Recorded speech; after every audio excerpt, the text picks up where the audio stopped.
Ernest, c'est l'histoire d'une success story dont le protagoniste est un Malien ayant immigré en Seine-Saint-Denis, c'est dans la banlieue de Paris. À l'âge de 10 ans, il est arrivé en France et qui commence avec 5 suites dans un sac plastique pour finir par monter un empire en équipement sportif, mais également en manuel scolaire et qui fournira plus tard des grands clubs pro avec comme des ambassadeurs tels Didier Drogba ou encore Djibril Cissé. Alors, nous sommes venus en style relax à la rencontre de l'un des meilleurs entrepreneurs dans son domaine et de sa génération. Et puis, puisqu'il est doté encore, il est humanitaire, il sait partager. Donc, c'est dans le cadre du mois de la solidarité au Mali. Vous savez qu'au Mali, le mois de la solidarité, c'est tous les mois d'octobre. Il se prépare à monter un événement à Bamako et à faire parler, comme on le dit chez nous, son cœur. Nous sommes venus à sa rencontre. Malamine Koné, bonsoir. Bonsoir. Merci de nous recevoir dans vos bureaux feutrés, colorés, de Neuilly-sur-Seine en France. Alors, je vois beaucoup de choses. Hein. Je vois des maillots, je vois des pochettes, je vois des agendas. Comment ça se passe? C'est la marque Ernest. Ça fait 25 ans que je dirige cette marque. 25 ans de travail, 25 ans de passion et comme vous l'avez si bien dit, 25 ans de partage. Et aussi, je n'oublierai pas de collaboration. J'ai des partenaires. J'ai rencontré des gens, parce que c'est aussi ça, la réussite de la marque Ernest, ça a été faite de rencontres. J'ai rencontré des gens qui ont certaines compétences, qui ont accepté de m'écouter et de travailler avec moi pour développer la marque Ernest dans différents domaines. Dans le scolaire, dans le milieu scolaire avec les sacs à dos, les agendas, les cahiers, les classeurs, plein de choses et comme ça. ça. On ne le savait pas. Eh oui, parce que au Mali, pour les Maliens, la marque Ernest ne se limite qu'aux équipementiers des Aigles. Alors que, comme vous pouvez le voir, on développe on est très très bon en chaussures, on développe des chaussures de loisirs, on développe, il y a des ballons, il y a du textile adulte, textile enfant, textile femme. J'ai développé aussi le parfum. Il ne faut pas oublier que Ernest a été partenaire du groupe L'Oréal pendant 10 ans. J'ai travaillé aussi avec Alain Afflelou pendant une dizaine d'années également. Donc, j'ai su, grâce justement à ces partenaires-là, développer. Et tout ça, comment ça se passe? Parce qu'apparemment, vous ne les vendez pas directement. Moi, je suis propriétaire de la marque. Alors, c'est ça justement le système de la licence. Je suis propriétaire de la marque. Je vais rencontrer des sociétés qui ont certaines compétences dans certains domaines.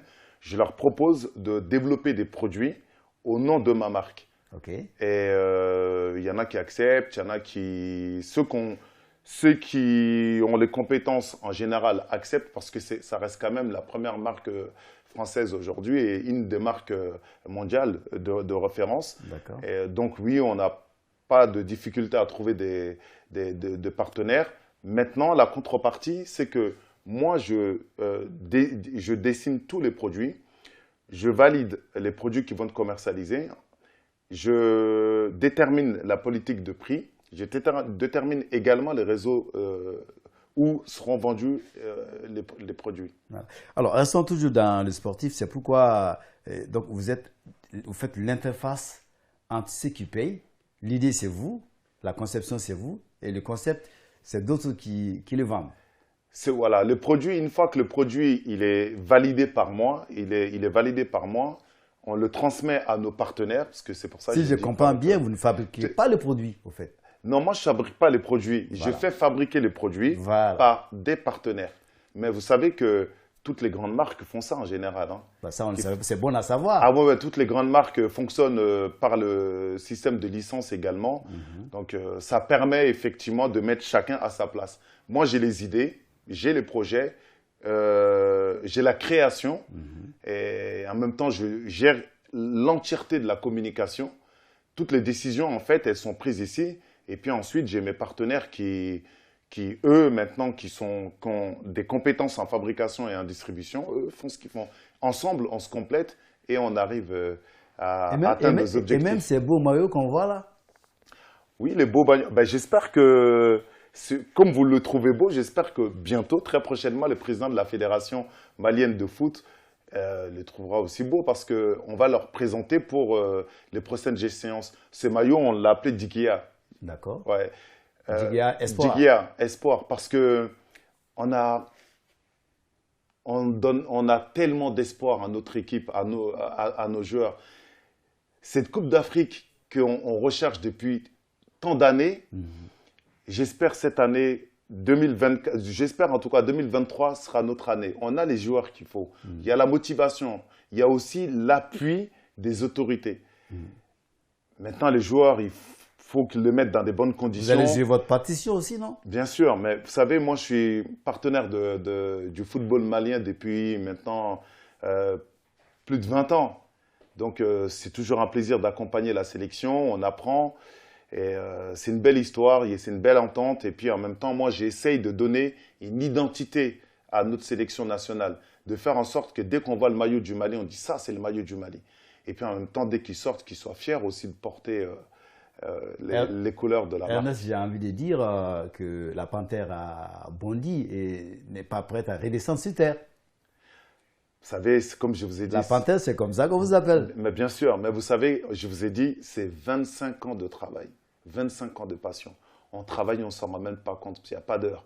Et en même temps, c'est tellement passionnant parce que quand je vois mes articles portés à travers le monde, eh ben, j'ai la joie, je sais pourquoi je travaille et puis en même temps, je sais aussi que la réussite de cette marque donne envie aux autres et elle crée de l'espoir. Elle permet à d'autres d'y croire et d'aller au bout de leurs rêves, comme moi je l'ai fait. Et moi, je suis fier de servir d'exemple. Vous êtes parti de Niena, du Mali, à l'âge de 10 ans. Vous êtes retourné au Mali, vous avez été accueilli en pompe avec un président de la République. Mais derrière, ce qui était important pour le peuple malien, c'est que vous êtes venu avec beaucoup de sentiments d'humanitaire dans le cœur. Et qu'est-ce que ça vous fait ça? Quand je suis retourné au Mali, c'était en 2004, j'ai été reçu par le président Amadou Toumani Touré, qui est paix à son âme, et toutes mes condoléances encore une fois à sa famille. Et quand il m'a reçu, il m'a parlé avec la plus grande sincérité. Il m'a parlé, j'ai rencontré un homme exceptionnel. Il m'a dit, tu sais Malamine, il m'a tutoyé tout de suite. Tu sais Malamine, le Mali a beaucoup de jeunes. C'est une population très jeune. C'est bien et c'est pas bien. C'est bien si on lui donne la chance de se réaliser. C'est pas bien si elle est frustrée, elle reste frustrée. Il m'a dit, ton exemple à toi peut montrer qu'on peut être né au Mali, on peut partir ailleurs, on peut réussir sa vie et on doit même, on peut et on doit revenir au Mali pour aider chacun à développer le pays. Moi, j'ai été sensible à ce discours. J'ai été sensible. Tout de suite, j'ai adhéré, j'ai été sensible à ce discours. Et puis en même temps, je dis, Monsieur le Président, qu'est-ce que je peux faire pour vous aider? Il m'a dit à ce moment-là, commence déjà par t'occuper de la sélection nationale de football. Je dis, Monsieur le Président, moi, je sais faire des vêtements, mais je ne sais pas faire des vêtements techniques pour les joueurs de foot. Il m'a dit, ben, tu vas apprendre. Je dis, si la fédération, elle est d'accord pour que j'apprenne avec elle, oui, puisque la vie est une école. Tous les jours, on apprend. J'ai dit, OK, je suis d'accord pour apprendre. Donc là, à ce moment-là, je me suis mis en contact avec le président de la fédération, qui était Niambélé à l'époque, et le ministre des Sports, et on a trouvé un accord de partenariat. Et puis en même temps, j'ai découvert qu'il y avait d'autres soucis dans la fédération. Il n'y avait pas que les maillots, il y avait aussi les problèmes d'entraîneurs, et puis il y avait quelques joueurs qui ne voulaient plus retourner en sélection. Donc, en même temps, on m'a nommé conseiller spécial de la fédération, en plus d'être l'équipementier. C'était l'époque de la génération dorée, on va dire. Exactement. Et donc, en plus d'être l'équipementier, donc, sincèrement, c'était pour moi un vrai plaisir. C'était aussi également une passion. J'aime bien parler de passion quand je prends plaisir à faire les choses. Et c'est vrai que j'ai pris plaisir à le faire. J'ai été personnellement rencontrer chacun des joueurs et échanger avec eux pour qu'ils puissent retourner en sélection, leur parler de l'intérêt de revenir parce qu'il y avait derrière eux, il y a une jeunesse qui est là, qui qui a besoin de croire en l'avenir. Qui a besoin de croire à l'avenir. Bon, tous les joueurs, je vais vous dire, j'ai pas eu beaucoup de mal à les convaincre parce que eux-mêmes attendaient un déclic et je pense que le déclic, c'était peut-être aussi mon arrivée, c'était peut-être aussi mon envie, l'enthousiasme que j'ai apporté avec moi. Ça a fonctionné, les joueurs se sont regroupés et puis après, malheureusement, on n'a toujours pas… Et de coupe, mais ça viendra. Mais bien sûr, ça va venir. Vous avez parlé de déclic 2004. Alors, depuis lors, vous retournez chaque année au mois d'octobre au Mali et avec des dons, des dispensaires ou même de l'alimentaire pour votre peuple. C'est le mois de partage. Le partage, la réussite, ce n'est pas forcément partagé. Si. Vous? Ah, si. Ah non, là, non. C'est pas tout le monde qui le partage. Non, mais tout le monde devrait le partager. Oui, tout le monde La devrait. solidarité doit être un geste quotidien. Oui. Et ça, c'est chez vous. Mais ce n'est pas que chez moi. Nous, les Africains, on est solidaires par excellence. Nous, on partage. Vous savez, dans tous les villages, je ne vais pas dire que dans mon village, il y en a, mais dans tous les villages, quand on voit que le voisin n'a pas à manger, on l'invite. Ou parfois même le voisin, il n'a pas besoin de demander. Il vient, il s'assoit, il se lave les mains, il mange. Ça, c'est l'Afrique. Ouais. Ça, c'est des valeurs qu'on doit préserver. Et en fait, quand on dit solidarité, c'est juste un mot parce que nous, on est solidaires. Nous, les Africains, on est solidaires par excellence depuis la nuit des temps. Donc, oui, j'ai eu une réussite à l'extérieur du Mali et je suis comme ces millions de Maliens qui ont réussi leur vie à l'extérieur et qui reviennent au Mali partager leur expérience, partager leur réussite avec ceux qui ont besoin d'entendre des histoires pour se motiver, avec ceux qui ont besoin de croire qu'avec du travail et de la persévérance, aucune barrière n'est infranchissable. Comment vous avez su créer un bon maillage entre l'humanitaire et entre le business? Les deux vont ensemble. Vous savez, on n'a pas forcément besoin de venir dire aux autres, regardez-moi, ce que j'ai fait, ce n'est pas donné à tout le monde. Non, il faut faire l'inverse. Moi, je viens rencontrer la jeunesse, pas qu'au Mali, partout où je suis invité ou partout où je me rends, quand j'ai l'occasion d'échanger avec les jeunes, je leur dis, allez-y, c'est maintenant.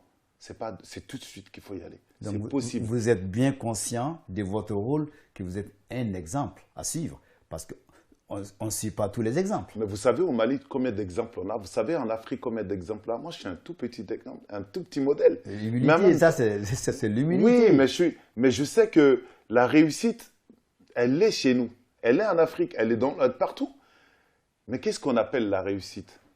La réussite, ce n'est pas gagner forcément beaucoup d'argent. La réussite, c'est réussir à réaliser son projet.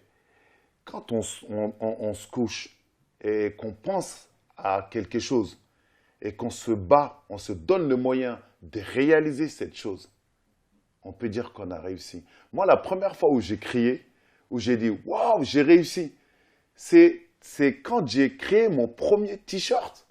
Je n'avais pas gagné un centime. C'est quand j'ai réalisé mon premier t-shirt, j'ai dit « Waouh, j'ai réussi, ça y est ». Ben voilà. Et le jour où je l'ai vu en magasin, exposé auprès de Nike, Adidas et Puma, j'ai dit « Waouh, regarde, mes produits sont là. » Les larmes aux yeux. Mais ouais, mais je me sentais fort, je me suis senti accompli. J'ai senti que j'avais accompli quelque chose. Mais c'est ça la réussite, l'accomplissement. Alors, cette réussite, vous la partagez, comme vous l'avez dit, avec les Maliens qui restent au pays, mais également en France où on est nombreux. Est-ce que vous les rencontrez souvent? Et à chaque fois que vous rencontrez un Malien, qu'est-ce qu'ils vous disent? J'ai eu l'occasion de rencontrer des Maliens et même d'autres jeunes, des Sénégalais, différentes. En général, les Africains, en général, me reconnaissent. Parce que bon, j'ai quand même été dans pas mal de pays à la rencontre de la jeunesse à un moment donné. Donc, en général, ils me reconnaissent. Et quand on se rencontre, c'est beaucoup pour échanger sur le projet. Et puis moi aussi, sincèrement, Je pense que la tendance s'est renversée parce que quand je rencontre des jeunes aujourd'hui, je dis bravo pour ce que vous faites. C'est moi qui leur dis bravo pour ce que vous faites parce que je me rends compte aujourd'hui, cette jeunesse, elle est dynamique, elle bouge. Elle a des idées, elle ose aujourd'hui. Elle est plus aussi réservée qu'avant. Aujourd'hui, elle veut vraiment s'affirmer. Elle fonce, elle veut s'affirmer. Moi, je veux qu'elle s'affirme de plus en plus, mais de manière intelligente. D'accord. De manière intelligente. Je veux que notre jeunesse s'affirme, mais en tenant compte de nos valeurs. Ce qui fait ce que nous sommes aujourd'hui, c'est l'enseignement de nos parents. On ne doit pas l'oublier, c'est très important. Moi, je suis ce que je suis aujourd'hui grâce à l'éducation parentale, grâce à l'éducation de mes parents. Voilà, ça c'est important de le dire. Il ne faut pas aller trop vite non plus. C'est vrai. Alors, vous vous rendez à Bamako bientôt. Vous allez vous rendre à Bamako pour le mois de la solidarité. Vous avez prévu un événement. C'est quoi cet événement et qu'est-ce que vous visez encore? Encore, c'est pourquoi j'ai bien fait de dire encore. Mais vous l'avez dit, le mois d'octobre, c'est le mois qui est dédié depuis 1995 à la lutte contre toute forme d'exclusion sociale. C'est le mois de la solidarité par excellence. Et cette année, je me rends dans ce cadre-là parce qu'on est obligé de parler du contexte actuel de notre pays. On est confronté à certaines difficultés. Vous allez me dire, comme le reste du monde, c'est vrai, il y a la difficulté partout. Aujourd'hui, il y a la difficulté partout. Mais nous, bien évidemment, on a tous ce devoir. Quand on quitte chez nous, comme mon père l'a fait il y a quelques années, quand on quitte chez nous, comme beaucoup de parents l'ont fait, pour aller gagner sa vie à l'extérieur, en réalité, quand on prend la décision de quitter son pays, on est chargé d'une mission. On quitte le pays, aller gagner notre vie ailleurs et revenir pour faire en sorte que notre pays avance. C'est ça notre mission. Donc, bien évidemment, je sais qu'aujourd'hui, il y a quelques difficultés. Je ne suis pas la solution, mais je peux aider, je peux apporter ma pierre à l'édifice pour aider ceux qui entreprennent des actions pour faire avancer les pays, pour les aider à ce que ces actions aillent le plus loin possible. Ça, c'est mon objectif. Ça, c'est l'unique ambition que j'ai. Aider ceux qui ont entrepris des choses pour que le pays avance. Il faut qu'on avance. Donc, c'est dans ce cadre que se situe l'événement, la soirée des récompenses des initiatives. Le trophée des initiatives que je vais organiser cette année a pour objectif de récompenser justement ces personnes que je trouve admirables, ces bénévoles qui se battent tous les jours pour donner de l'espoir à ceux qui n'en ont plus, pour éviter à nos enfants d'être les amis du désespoir. Ok. Alors, qui et qui seront récompensés? Alors, bien évidemment, il y a une liste que je ne vais pas vous dévoiler ce soir. On attend, c'est la surprise. Il y a une liste qui a été élaborée en fonction de ce qu'ils ont fait aussi pour aider les autres, de leur exemplarité dans la solidarité. Leur exemplarité dans la solidarité. Parce qu'on ne le dira jamais assez, on a tellement de valeurs en Afrique. Et la solidarité en fait partie. Alors, il y a certains qui pensent, et là, qui pensent que les actions de Malamine, d'Ernest, parce qu'au Mali, vous dites Malamine, beaucoup connaissent, on dit les actions d'Ernest, c'est qu'il prépare peut-être un possible, une possible candidature à la présidentielle ou dans la politique. Non, mais je peux pas, je suis obligé de vous couper. Mais vous avez déjà entendu ça? Non, je suis obligé de vous couper là, parce que ça fait plus de 25 ans. Ça fait plus de 25 ans que je mène mes actions sociales au Mali. Si je voulais aller en politique, j'aurais fait autrement. Moi, je ne fais pas partie de ceux qui militent pour la politique de l'alimentaire. Je suis contre la politique de l'alimentaire. Je ne veux pas me servir de la misère des gens pour aller en politique. Je ne le ferai jamais. Ce n'est pas moi, ça ne sera jamais moi. Ce que je fais, et je le dis clairement, c'est apporter ma pierre à l'édifice, aider par mes moyens ceux qui ont entrepris des choses pour faire avancer le pays. Je ne suis qu'un soutien. Donc, vous n'êtes pas politique. Je ne suis pas politique. Ni aujourd'hui, ni Non, demain. je ne suis pas politique. Aujourd'hui, je ne le serai pas demain. Je veux juste que notre pays, le Mali, s'en sorte. C'est possible qu'elle s'en sorte. Mais j'ai compris qu'il faut l'appui de tout le monde. Ceux qui sont au Mali, ceux qui ont eu la chance de réussir à l'extérieur, il faut qu'ils viennent se joindre à ceux qui sont là, qui rencontrent certaines difficultés. Il faut qu'on unisse nos forces, qu'on se donne la main pour essayer de surmonter les obstacles. On est confronté à beaucoup de difficultés aujourd'hui. Le Mali, tous les Maliens, il faut qu'on se parle entre nous. Il faut qu'on se parle entre nous, il faut qu'on se comprenne. Il faut qu'on se fixe un objectif et qu'ensemble, on essaie de l'atteindre. Le Mali va s'en sortir, j'en suis persuadé. Oui, le Mali, aujourd'hui, vous êtes écouté et ici, bien écouté et ici. Et là-bas, il y a quelques problèmes entre certains de nos voisins, mais entre également le Mali et la France. Ernest, Malamine, vous êtes, en parlant de la France, vous êtes les deux. Parce que vous savez, je ne vous demandais pas de choisir entre le Mali ou la France. Vous savez, je peux faire parler, vous êtes les deux. Je vais juste répondre à ça très rapidement aussi, si vous permettez. Je crois que c'était en 2010, on m'avait posé une question similaire. Est-ce que vous vous sentez plus français que malien? Alors, j'ai répondu simplement, moi, tout ce que j'ai pu gagner dans ma vie, je l'ai gagné grâce à la France. Et c'est avec plaisir que je retourne chez moi, partager ça avec les Maliens. Ça, c'est la première réponse. Je ne peux pas dire que la France ne m'a rien apporté. La France m'a apporté beaucoup. La France a même été une seconde chance pour moi.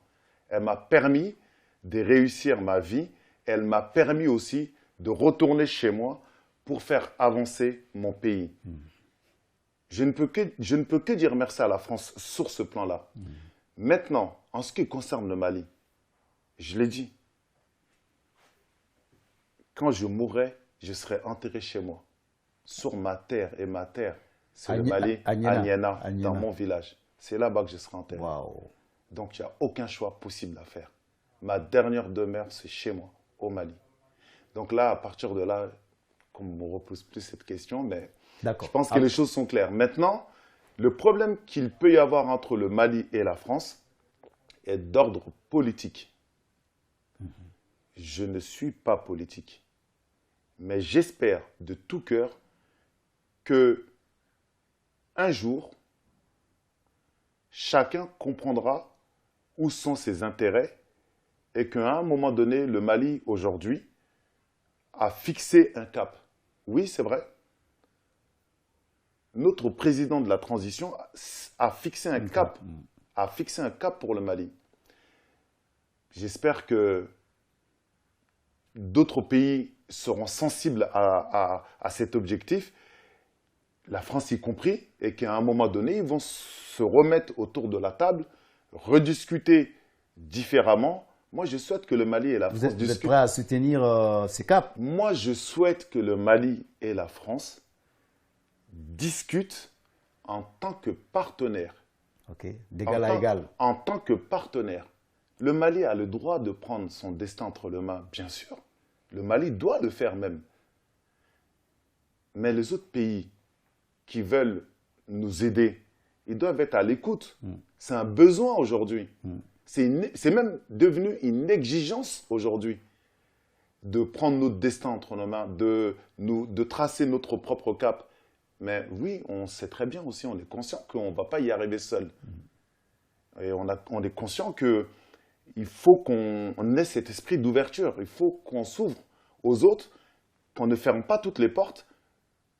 Celui qui veut venir taper à notre porte, qui veut s'asseoir à la table avec nous et discuter de partenariat, il faut qu'on l'écoute. D'accord. Alors, on revient à Ernest. C'est quoi les projets? On a parlé des futurs maillots à valider, comme vous l'avez dit, par la Fédération des Aigles du Mali. Vous ne faites pas que seulement pour le Mali. Non, Ernest, aujourd'hui, c'est c'est beaucoup de produits. Et comme je vous l'ai dit tout à l'heure, on développe beaucoup de produits. La marque Ernest, par exemple, est numéro un en Europe dans les articles scolaires.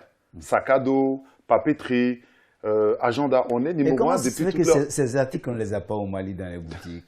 Parce que les réseaux de distribution avec lesquels on travaille ne sont malheureusement pas présents Ben, en Afrique. il faut qu'ils viennent. Ah, mais vous savez, il peut y avoir des distributeurs africains qui se manifestent également, qui Vous savez, émettent les... la marque, c'est une fierté pour les Maliens. Vous savez, et je ne vous apprends pas que lors d'un des derniers matchs des Aigles, il y a eu rupture de stock. Ah non, ce maillot, d'ailleurs, il a été le plus beau maillot Ben voilà. de la Coupe d'Afrique. Autant C'est pour les magnifique. maillots, autant pour les manuels scolaires. Moi, je sais que nos enfants aimeront avoir un sac, un cartable ou, je ne sais pas, Ernest, Mais et être à l'école. je ne demande que ça. J'espère que à un moment donné, il y a un distributeur qui va se manifester avec lequel j'aurai vraiment plaisir à travailler pour que la marque Ernest se retrouve au Mali accessible à tous. C'est mon souhait. Et ensuite, pourquoi pas dans la sous-région, Sénégal, Côte d'Ivoire, why not? Je ne saurais mener à bon port cet entretien sans parler de boxe. Ah, C'est de là que tout est parti, non? ben oui, je suis un ancien boxeur. J'ai boxé à un bon niveau amateur. Et puis voilà, chacun connaît mon histoire maintenant, hein. Avec mon accident j'ai pas, au genou, j'ai pas pu poursuivre. Mais oui, la Et boxe fait pourtant, vous partie êtes de plus ma vie. foot que boxe. Ah non, mais alors ça, c'est deux choses différentes. Moi, personnellement, je suis passionné de boxe. Personnellement, je suis passionné de boxe. J'ai pratiqué la boxe pendant un petit moment. Et puis en même temps, quand j'ai créé ma marque Ernest, il fallait, je voulais que ça soit une marque populaire, accessible à tous. Donc il fallait l'identifier à un sport populaire. Et le football est le sport le plus populaire au monde. D'accord. Est-ce que vous perpétuez l'idée de boxe à vos enfants? Je ne sais pas. On ne sait jamais. Si, mon fils pratique. Mon fils aîné, Cheikh Marconnet, pratique de la boxe. Il est champion de France. Voilà. Il est champion de France de boxe. Il est dans l'équipe Paris 2024. Il est présélectionné pour les Jeux Olympiques 2024. Ça, c'est le papa a bien coaché le fils. Ah, je m'entraîne avec lui. J'ai plus la forme. J'ai plus la forme que j'avais quand j'avais 20 ans. Mais oui, je m'entraîne de temps en temps avec lui. Je lui donne des conseils. Il suit. Il est très discipliné. Il a l'écoute. Et j'espère il va se réaliser parce que au départ, moi, j'ai fait ça juste pour forger, pour lui donner, pour qu'il puisse forger son caractère. Et puis en même temps, il s'est passionné de ça et aujourd'hui, il est bon. Il est champion de France. Dans la vie des grands hommes, contrairement à ce que beaucoup pensent, il y a des moments où c'est la grisaille, des moments où ça marche. À tes moments perdus, je sais que vous pensez au pays, par exemple, peut-être un livre, un film, ou même une musique. Alors là, on doit avoir quelqu'un en commun qui a dû dire ça parce que cette question-là, elle n'est pas posée par hasard. Alors, sans tarder, quand moi, je quand je me pose des questions, voilà, c'est ici que je puise ma force. Waouh! Dozogoni. Dozogoni. Ah. Dozogoni, ça te rappelle Niena? Ça te Non. rappelle le pays? Non, ça me rappelle le Mali. Ça te rappelle le Mali? Oh, ouais. Est-ce que tu comprends bien les textes? Chefari. Chefari, voilà, c'est le texte des guerriers, des gens qui n'abandonnent jamais. Exactement. Ouais, non, non. Ouais. En tout cas, merci de partager aussi cette expérience avec nous. Ouais. Nous sommes presque à la fin de cet entretien. Merci à vous. L'appel pour les Maliens par rapport à l'événement du mois d'octobre, la solidarité que vous apprêtez à monter sur Bamako, mais également de façon générale, qu'est-ce que Malamine dit aujourd'hui aux Maliens? Sincèrement, on n'a vraiment personne n'a de leçons à donner aux Maliens, personne. Tout ce qu'on peut faire, c'est de les encourager à poursuivre les efforts qu'ils ont entamés. Parce que le Malien, ils se battent, que ce soit au Mali ou à l'extérieur, dans l'humilité. Dans l'humilité. Le Malien est un peuple, le Malien est travailleur. C'est important qu'on le reste. Et aussi, on est consciencieux. On gagne notre vie à l'extérieur, on revient chez nous pour investir chez nous, pour faire avancer chez nous. C'est très important. Et quand on est au Mali, même quand il y a la difficulté, qu'on soit à l'image de nos parents, qu'on n'oublie pas nos valeurs, qu'on ne baisse jamais les bras, on continue à y croire. Parce que le Mali va s'en sortir. Le Mali s'en sortira, mais avec l'aide de tous, sans exception. Il ne faut exclure personne. Il faut à un moment donné qu'on arrive à se comprendre, que le plan qui a été tracé, qu'on se donne tous les moyens d'atteindre l'objectif. Tous. Et c'est comme ça qu'on s'en sortira. Les grands peuples, aujourd'hui, qu'on regarde, qu'on prend tous en exemple, ce sont des peuples solidaires. C'est dans la solidarité qu'on s'en sort. C'est pour ça que le mois d'octobre a une particularité pour moi. La solidarité signifie beaucoup pour moi. Merci, M. Malamine Koné, Ernest Lapanthère. Merci de nous recevoir ici dans vos bureaux à Neuilly-sur-Seine. Ça a été un plaisir pour nous. Merci aussi à l'équipe qui a réalisé cette rencontre. Voilà. Merci, M. Koné. Merci à vous et c'était un plaisir. Merci beaucoup. À très bientôt.